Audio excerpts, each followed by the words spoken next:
Okay, so basically we are going to tie up these 6 lessons on MLM on leadership.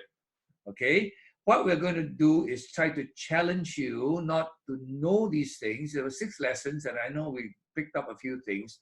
I want to challenge you today to each of you listening, to be leaders. Okay, now this is critical because this is leadership training, and we train you to be in leadership training. You don't become leaders, it's a waste of time. All right, now just very quickly, we are going through a virus crisis, and we need to summarize what we learned last week. Last week we learned about strategic planning. Now, in the COVID crisis, you will realize that even our national leaders have no idea of the word strategic planning. All right? You can see that there are 200 countries in the world. Barely less than 5 countries have really planned what to do in this virus situation. Now, you know how short we are of leaders, even at a national level. Okay? And you know, what we learned in strategic planning was, for example, you should assess your strengths from within the organization, your police strength. Then you should assess the situation outside. How many citizens are there in Manila? If there are 13 million citizens, you have only so many police. How are you going to do a lockdown? You know, things like that. You have to ask the situation, you know, and then you have to see your current situation. You know, the police are going to get exhausted. This thing may last 6 months. How are you going to sustain this kind of thing? All these things are necessary in strategic planning.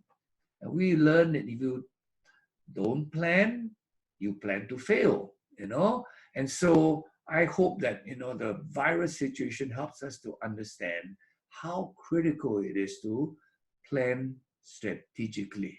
In other words, planning is critical. Once you got your plan right, the action is not that complicated.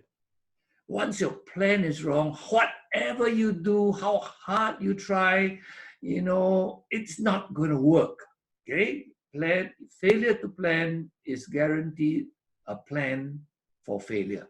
All right? So planning is a very large part of what we must do, whether you're a pastor of a church. You have to plan to make sure it works. All right?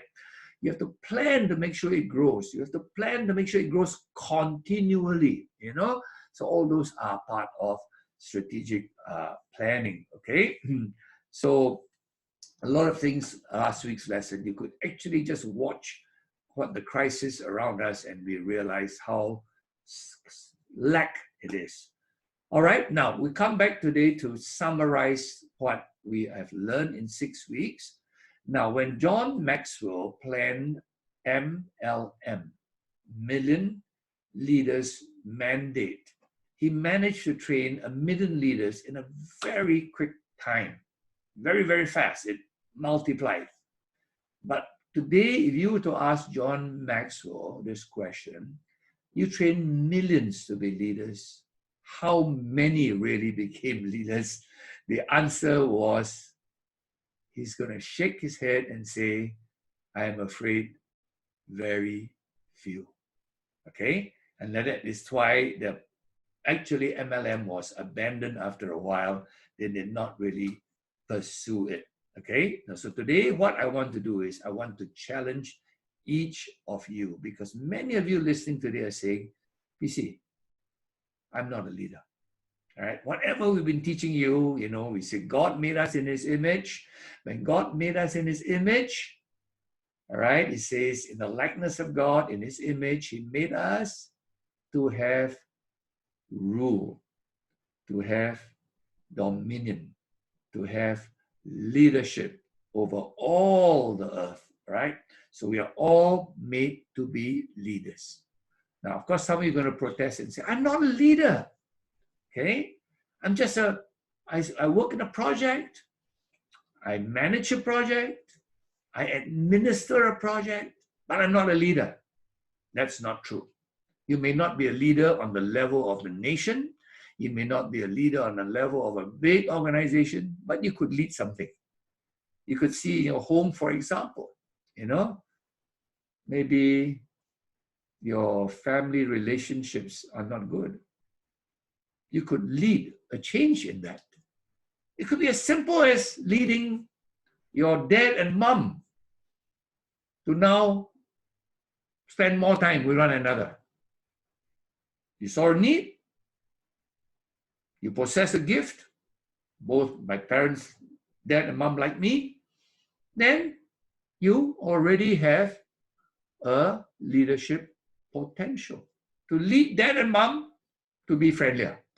All right? I mean, it's just everything when you see a need, you could then lead a change. Okay? So don't any one of you sitting here to say, BC, I'm not a leader. It's very interesting, this thing on leadership, but I'm not a leader. Okay? I wanted to say to every one of you, you are a leader. It depends on whether the scale is massive or the scale is smaller, but we all can be and must I want to emphasize that you must be a leader because God created you to be a leader, right? When you see a need, that you have possessed a gift that can change that thing, you then lead that change, all right?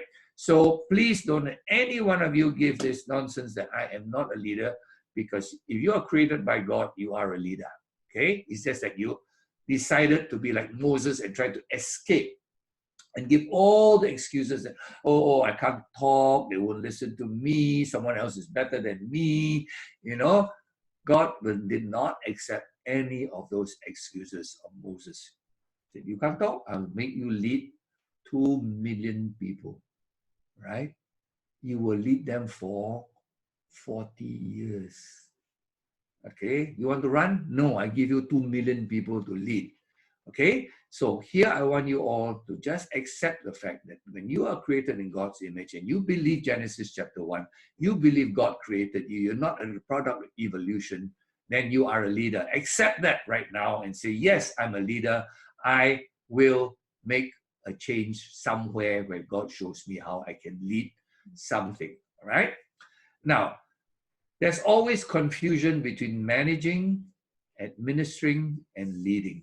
Okay, I was in a discussion with a leader. Okay, in fact, he lectures on leadership in a very large seminary. This was a few weeks ago, and I said, "What do you do?" He says, "I lecture on leadership in my seminary." I said, "Very good. What are your modules?" I said to him, "I've never seen any modules in seminary that really address leadership." He said, no, we have modules. And so I said, can you describe your modules to me? And he said, yes. My first one was on church administration. And then I have another module on church management. You see, he was teaching church management and church administration. And he thought there was leadership. That's not leadership, right? Management is to keep things running as they are. Make sure they don't go out of hand, right? You manage a McDonald's restaurant. Your job is not to expand the McDonald's restaurant to more chains. Your job is to make sure what happens in your McDonald's restaurant is exactly the same as yesterday. The quality doesn't vary. It stays there. Managing it means keep it fixed, keep it standard. Okay? Administration is the processes that make this burger always come out the same way. This ice cream sundae always look the same. That's not leadership, and he was teaching on leadership and he did not even understand what leadership is. Now, and I don't blame him because for many of us, we don't even understand what leadership is. Leadership is taking something from where it is to where it should be. What the situation now is to what it can be better. That's leadership, right? Taking something from that level to a higher and better level, okay? So I want all of you to be leaders, leading change for the better, leading people to Christ. All right? You're always a leader. Okay? So please, no excuses. Listen carefully. You are a leader. Now, again, how do we go through the process of leadership? Is very, very simple, right? The process of leadership is just basically 5 points. Okay? Number 1, perceive a need. Right? Number 2, possess a gift. Number 3, parade a passion. Number 4, persuade a people. Number 5, pursue a purpose. All right? Thank God for John Maxwell. He knows how to put things right. And you should memorize this all the time. Okay? John Maxwell makes things very simple for you to remember. Okay? For example, he said, what builds a good Christian relationship? All right? Remember that one I taught you? That first, you must be like a host.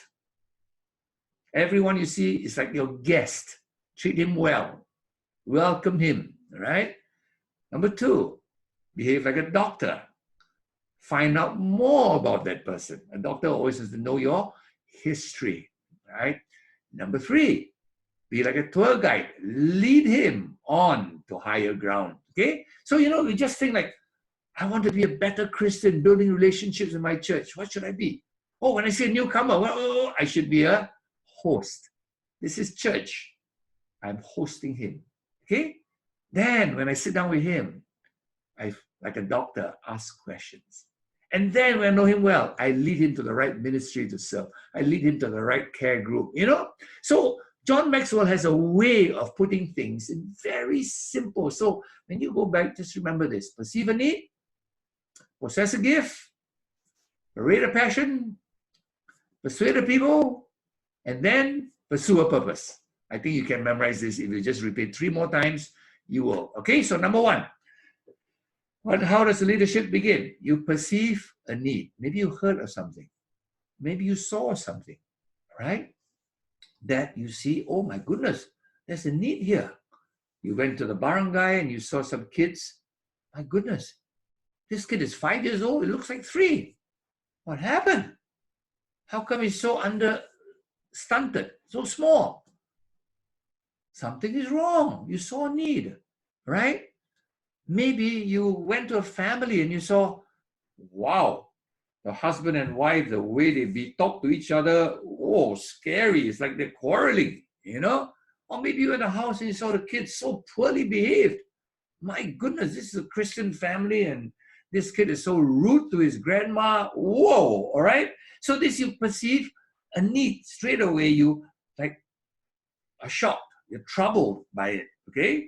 Or maybe you went to you meet Christians who have been Christians for years and their ignorance of God's word is like, whoa, you mean this guy's been 20 years in church, he doesn't even know this? Or maybe you go to church and I came here 5 years ago, I come back after 5 years. Same people, no increase. Same people, just looking older. Whoa! All right, or maybe you went to the pastor's house and you look at his house and you said, oh my goodness, the poor pastor. You mean he lives like this? He's struggling, and you talk to his kid, and his kid says, I can't go to college because daddy can't even pay for my fees. Whoa! It's like, all these things are perceiving a need. And for many of us, when you hear it, we're troubled for a moment, and then it's forgotten as we are busy about our life, right? So what happens is, when we perceive a need, it's different from we heard a need. We saw a need. Perceive is you grasp it. You say, oh my goodness, this is terrible. You mean this poor kid is going to grow up handicapped? A poor kid with a stunting is going to grow up with a brain that is not fully, properly developed. He's going to struggle the rest of his life. His kids will struggle. His grandchildren will struggle. It becomes more than just, oh, and then gone. You perceive it. You grasp it. You realize, whoa, this is troubling. And it almost makes you angry that why is this happening? Wow, you mean a husband and wife behave like that? How sad. I mean, every day this poor guy goes home and this is the situation he goes through every day. This is agony, man. Whoa. You know, it troubles you and it makes you angry that something like that goes on and on. You following what I'm trying to say? So perceiving a need is not just hearing, not just seeing, not just knowing about something, but grasping the horror of it, right? You perceive it, okay? So straight away, you now have something to consider, right? So in the part we talk about how a need becomes something bigger, becomes a burden, right? That is when we have intimacy with God. You know, we saw this family, then, or we saw this kid, and then we go back and pray and say, God, wow, I saw this malnourished kid. I saw there are a lot in that community. What do you want me to do? Right?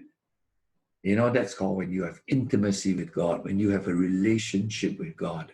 You know, the human mind tends to just cut out things that are unpleasant, cut out things that don't make life nice, you know. Thinking of poverty doesn't make life nice, right? So unless you have a relationship with God and you begin to say, God, what do you want me to do? Why did you show me this scene, right? Why am I still a little troubled by this? You know, when you have this, then what happens is, you know, it says your vision has to start with intimacy, all right? You're going to have a baby, you must start with having a relationship with your husband. Then one day you have a baby. You want to have a project as a baby, you want to have a purpose to grow, then you must have intimacy with God. This is the beginning, all right? So when God and this need come together, it's no more just a need, it becomes a burden, all right? It's heavy in your heart. Somehow you can't forget it. God won't allow you to forget it. And so you try to distract yourself as you go and watch a TV show, you go and laugh with your friends, but when you come back at night, it's still like, oh, there's still this problem in my heart. Okay? So I hope you will understand how this perceiving a need is happening. Okay? Slowly from information to kind of troubling to a kind of holy anger, I may call it. I'm angry that nobody's doing something about it. I'm angry that people just leave this situation alone and act as if it doesn't. You know, poor pastor is still struggling and nobody even cares about pastors who can't even pay their bills and take care of their family, you know. Nobody seems to be bothered by it, you know. Or maybe retired pastors who don't even have a house to stay in. Nobody seems to be bothered by it. They go to church every week and nothing, all right? Okay, but you are angry. Okay, so that is perceiving a need. What was step 2? You possess a gift. You can be angry, but you can't do anything about it if you don't have a gift to help that problem be solved, all right? So for example, if it's malnourishment and you say, my goodness, I have the gift. I managed to study nursing. I studied these things. I studied social work, all right? I'm sure my social work can help this malnourished kid. Or maybe God gave me the gift as a counselor. I can counsel a married couple, all right? I am able to do that, okay? So next one is possess a gift. There's a need, you don't have the gift to help that need, then there's no marriage, all right? There's intimacy, but no conception, okay?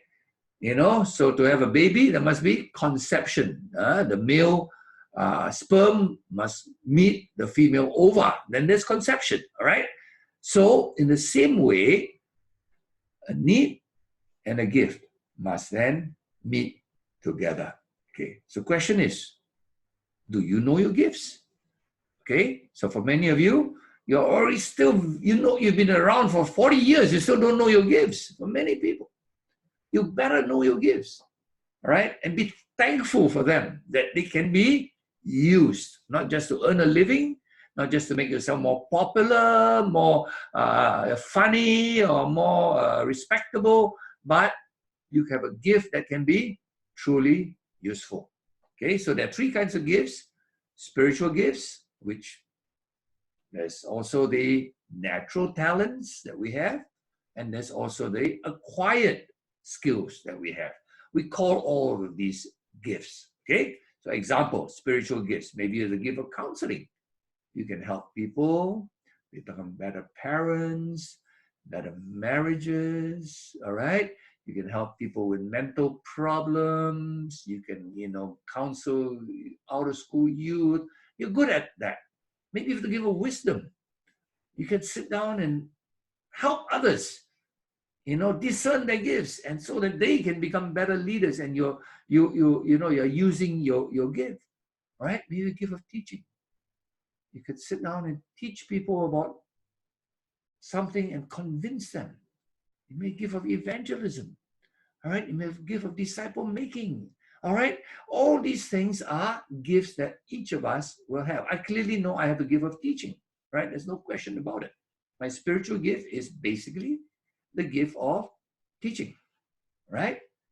So that's your spiritual gift. Number two, your natural talents. Each of us will have natural talent. I think I'm naturally talented as a leader, right? I think it is a natural talent from very young, long before I became a Christian.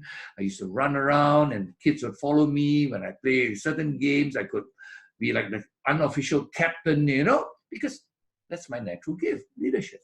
Some of you are gifted in music, some in cooking, some in in basketball, in sports. Every one of us has a different natural gift.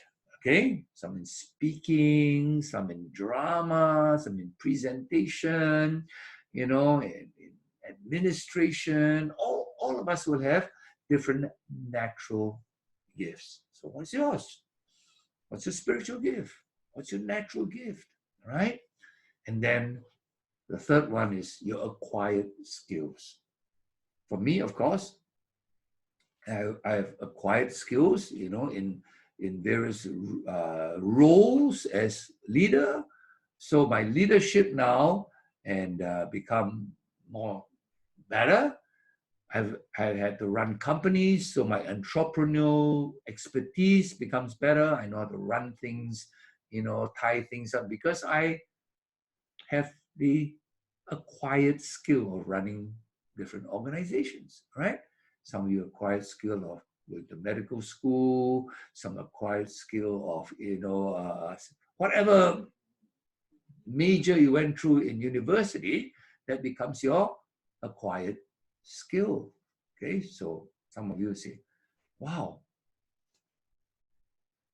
illiterate kids, I can do it. I'm a trained teacher. No problem for me. All right. Wow, poor kids who are illiterate. I have a ability to counsel them and lead them to the Lord. I'm a natural disciple maker. Okay, so you put it all together and then you see, does it fit the need? Okay, so this is where conception comes together, right? Now your anger becomes excitement. Okay, when you perceive a need as anger, like, why is not someone doing something about it? This is ridiculous, right? How come the barangay captain doesn't do something about it? How come these out of school youth? How come the people are not doing something about it? Then, when you realize you have the gift that can actually help the need, excitement comes in. So your anger, your troubled state now becomes, whoa, I think I can do something. Oh, maybe I will be able, to use what I have. So all these things start coming in now. Your brain starts to work overtime. If I did this and if I did that, wow, I think it can work. It's a kind of excitement that something can happen. So when you possess a gift, you have this excitement. And when you match your gift to the need, right, it becomes very natural.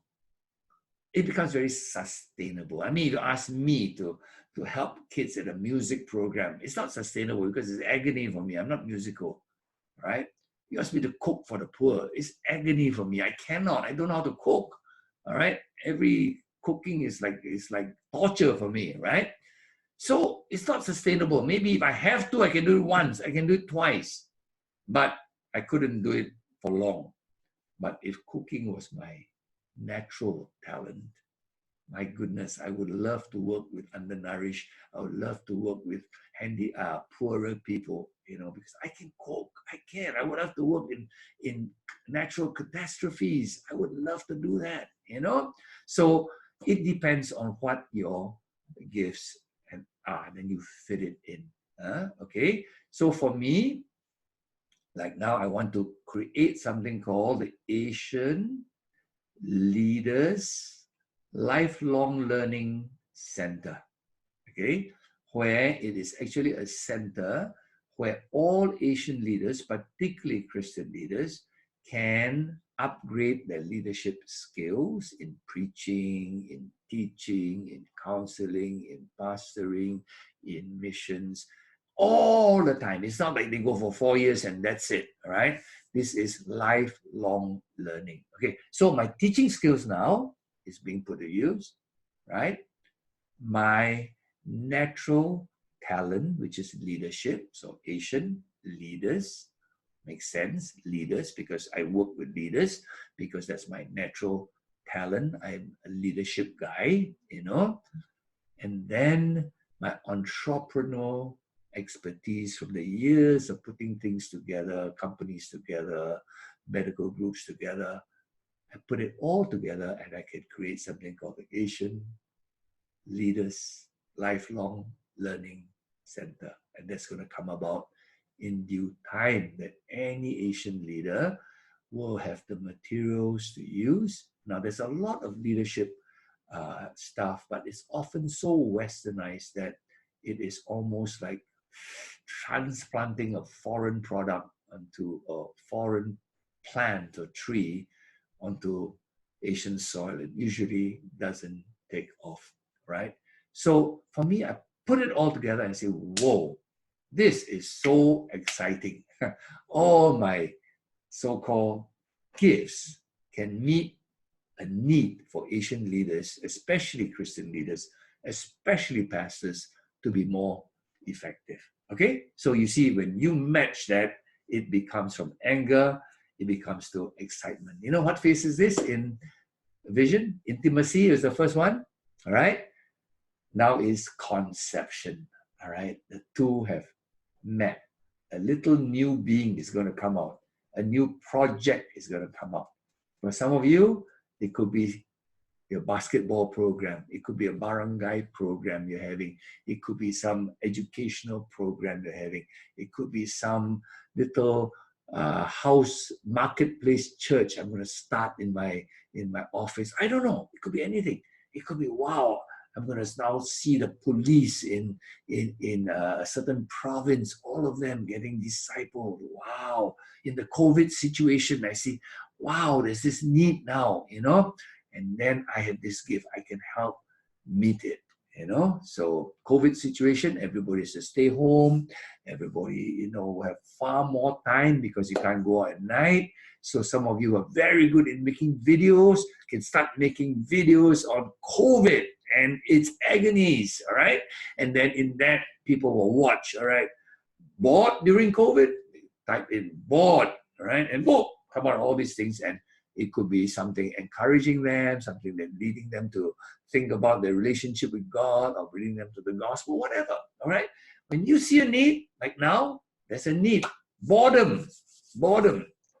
There's a need. A lot of people are going to go hungry during this COVID situation because there are no jobs. Daily paid people are not going to have jobs. Malls are going to close. Layoffs are going to be abundant. People have no work. People have no hope. People have no money. There's a need. There are needs. What are you going to do about it? Most people just get angry that, the government didn't do this. Why didn't they do that? That's called reactive. They're not proactive. Right now, when you see there are a lot of needs because of COVID, there's also a lot of opportunities, all right, to exercise your leadership. Okay, so from anger, excitement, at last my gifts are going to be used not just to earn a living, not just for myself, but to bless many and to bring many to know Jesus. All right. Number 3, parade a passion. Okay, now you're excited internally. You have to now parade it. You know, and you see in the Philippines, whenever there's a parade down the town, drums, boom, boom, boom. Or the trucks come down and people dancing and singing so that all the people from the town will come and say, what's going on? All right?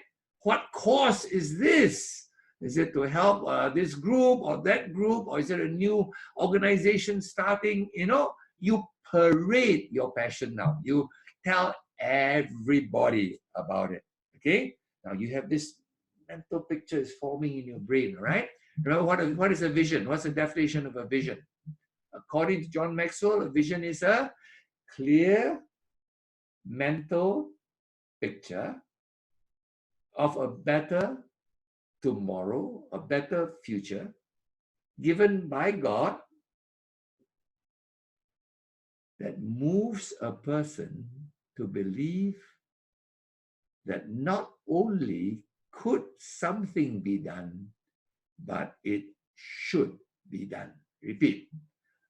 A vision is a clear mental picture, right, of a better future given by God that moves a person to believe that something not only could be done, but should be done. Wow, now that's forming in your brain, you know. Okay, I can see now how we're going to help these poor kids. I can see how we're going to help these bored people during COVID. I'm going to see how we can help all these people whose livelihoods are severely affected during COVID. All right, I can see this picture. I'm a trained agriculturalist. I know in 2 months I can produce enough food in my backyard to feed my family. All right, I know it can be done. I've studied this in agricultural school. I love farming.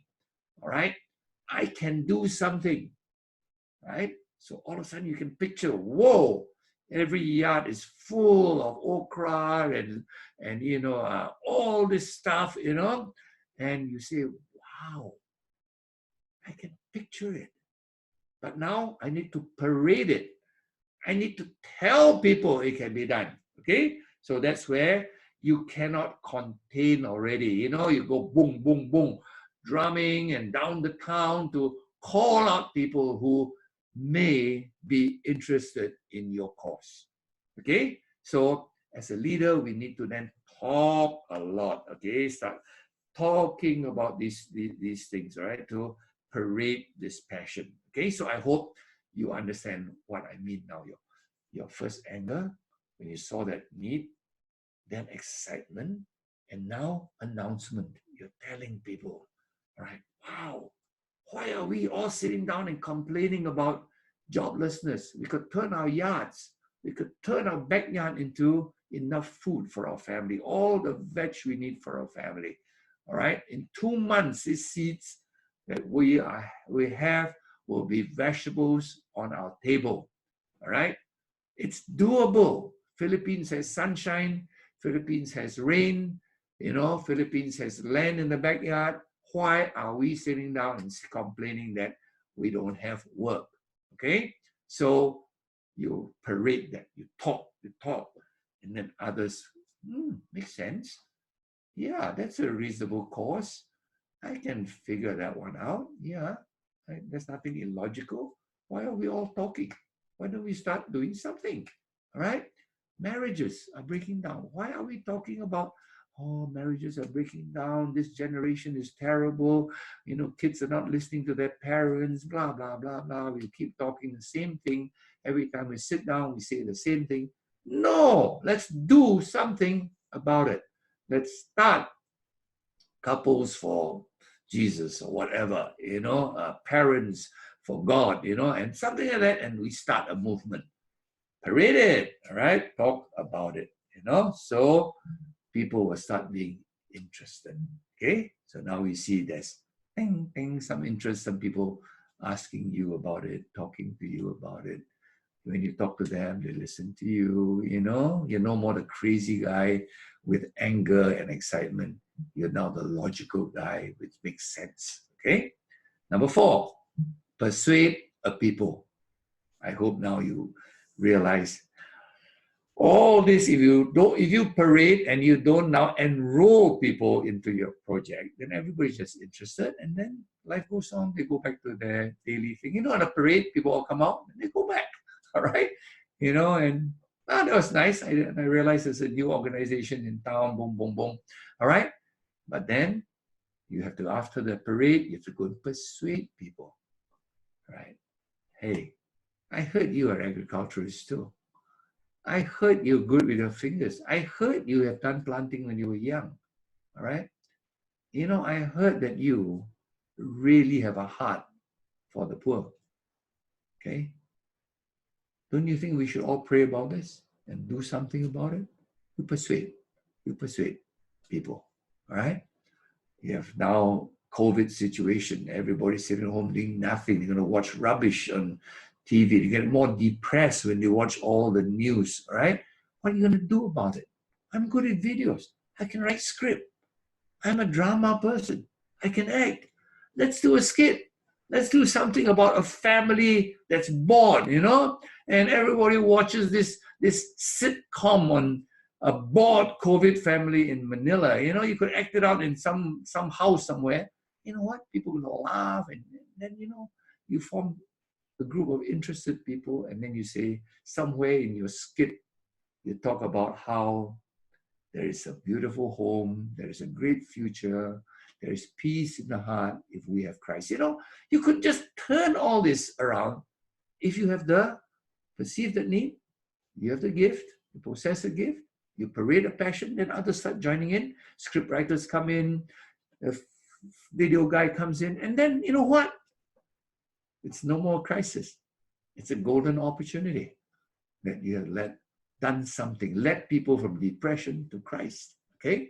So all this needs somebody to understand there are steps. There are steps.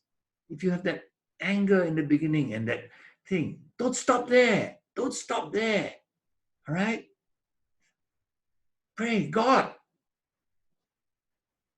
this anger in me, this frustration about COVID in me, God, show me what to do. Right? And then you look at your gifts.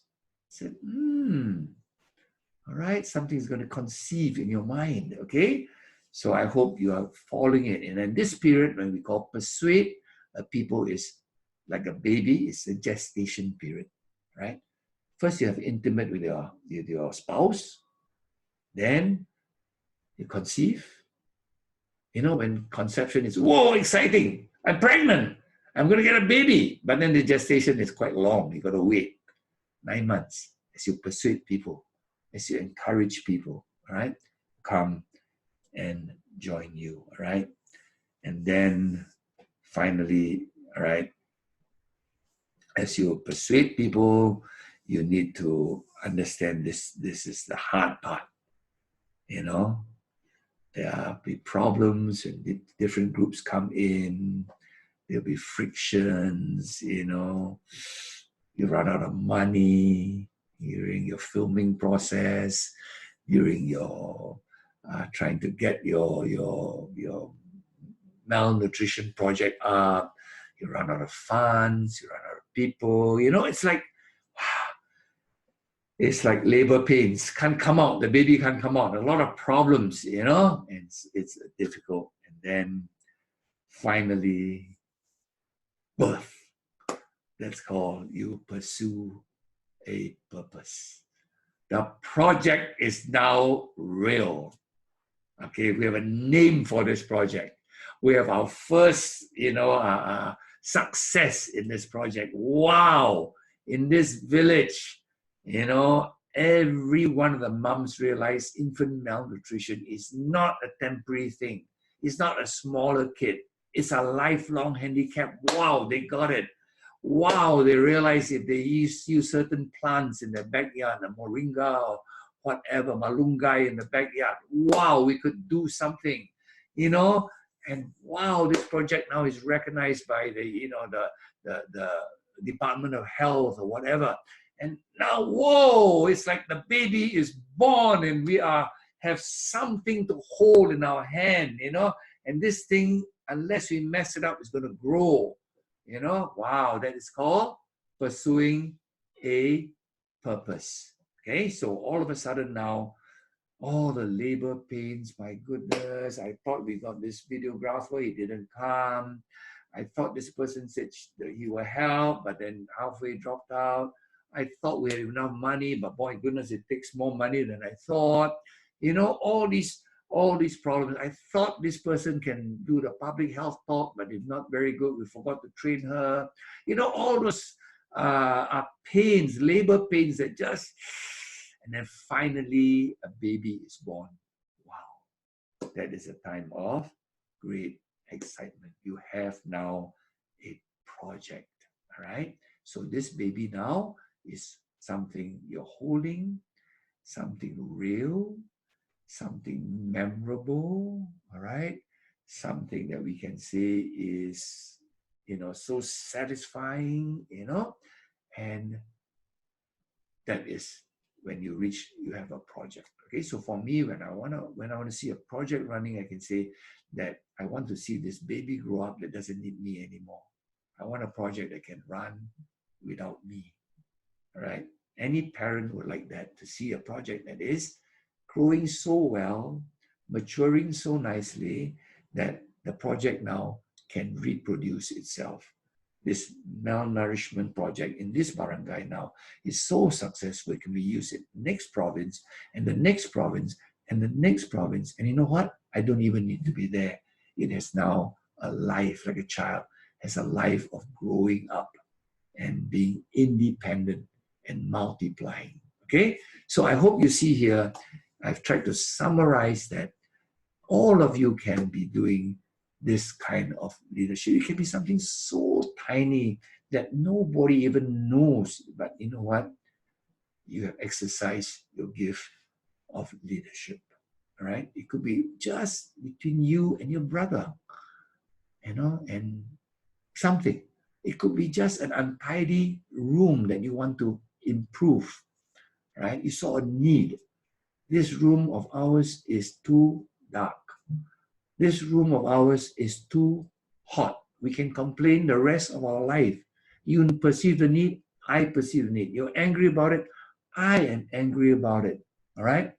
But I have a gift to do something about it. I know how to improve the window. I know how to do this. I have the gift of it. So I'm going to put that together. All right? And then I'm going to talk to my brother and say, you don't mind, we're going to fix this window. And you know what? All of a sudden, you have a better room. So I'm not talking about leadership like, wow, I'm not like President Duterte. Oh, I'm not like, this guy. I'm not talking about that. I'm talking about from where it is to where it should be. That is leadership. You make the effort to turn something from where it is to where it should be. When God created the Garden of Eden, it was beautiful, but it hadn't fulfilled its full potential. All right. There were animals, there were flowers, all right. But God said, it's yours, make it better. The garden's a good start, all right, but it can be better, all right? And that's where your role is and my role is to make things better, okay? That's all it is. That's all leadership is. Not managing something that it is the same forever. That's not leadership. Leadership is seeing something that can be better, right? And so the 5 steps, if you understand these 5 steps, every time you perceive a need, what do? Right? You will forget it. Because nobody likes to work. People like to complain. Nobody likes to fix it. Until you pray and you perceive a need, you pray, something else happens. The need now becomes stuck. It's a burden. all right, it's troubling, right?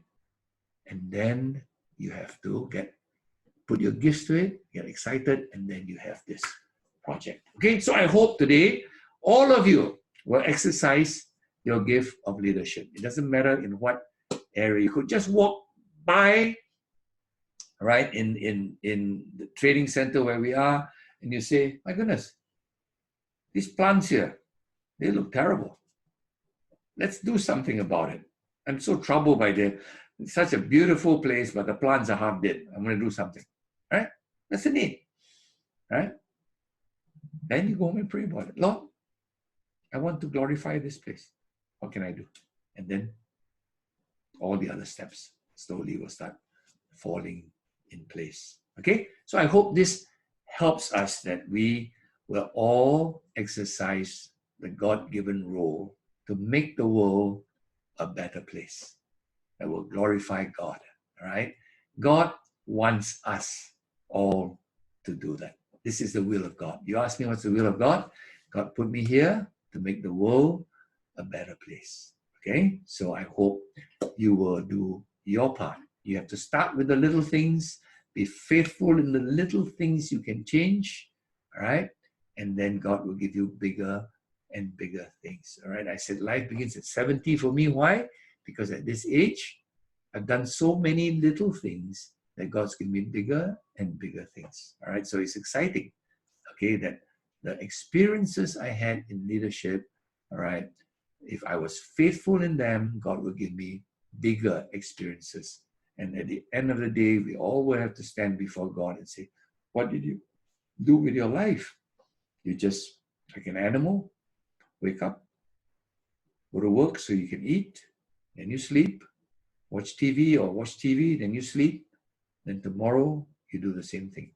All right, that's the life of an animal. All right, doing the same cycle until they go to the abattoir, get chopped up and become pork or become beef, you know. Is that our life? Sad to say, yes, for many people, we have become degenerated into animals, all right, rather than men created in the likeness and image of God. So God bless you. Questions come in, but hopefully, all right, this is not a theoretical lesson. Okay, hopefully none of you will say, I am not a leader. If you can just do that, half the battle is won. All right, and you can admit that, yes, I was created to be a leader. This program is half achieved. Then when you find your first project, give it a go. And I believe if you watch the steps, the book is there. Just look at it again, and all of you can be very, very good leaders. And you know what? God will be glorified. The world will be a better place, and you will fulfill the will of God in your life. Okay, let us pray. Father, we thank you for this time. Lord, we know that men can talk, but unless you help us, unless you take this word and challenge us, we will all just go on with our comfort zone, doing what we have done, leaving the world exactly the way we came in, Lord, maybe worse. So guide us now, especially in this time of great need. Very rarely, I've lived 72 years, I've never seen this world with so much need, so much fear as today. Lord, there is needs everywhere. Help us to perceive them and do something. In Jesus' name, amen. Okay, questions, please.